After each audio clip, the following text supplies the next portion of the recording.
بسم الله الرحمن الرحيم. يا أيها الذين آمنوا أوفوا بالعقود أحلت لكم بهيمة الأنعام إلا ما يتلى عليكم غير محل الصيد وأنتم حرم إن الله يحكم ما يريد.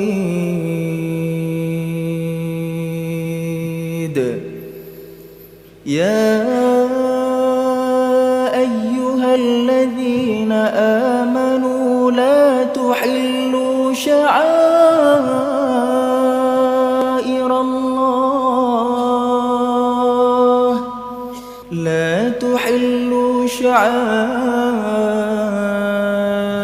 الله ولا الشهر الحرام ولا الهدي ولا القلائد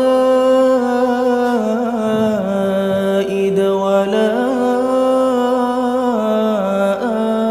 آمين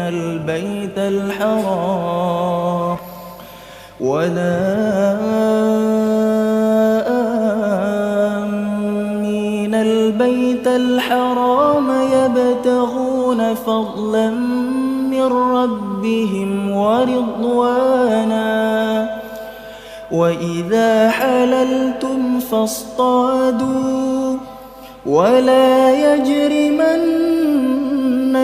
شنآن قوم أن صدوكم عن المسجد الحرام أن تعتدوا وتعاونوا على البر والتقوى ولا تعاونوا على الإثم والعدوان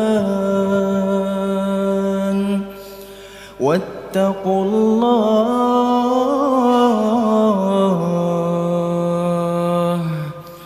إن الله شديد العقاب.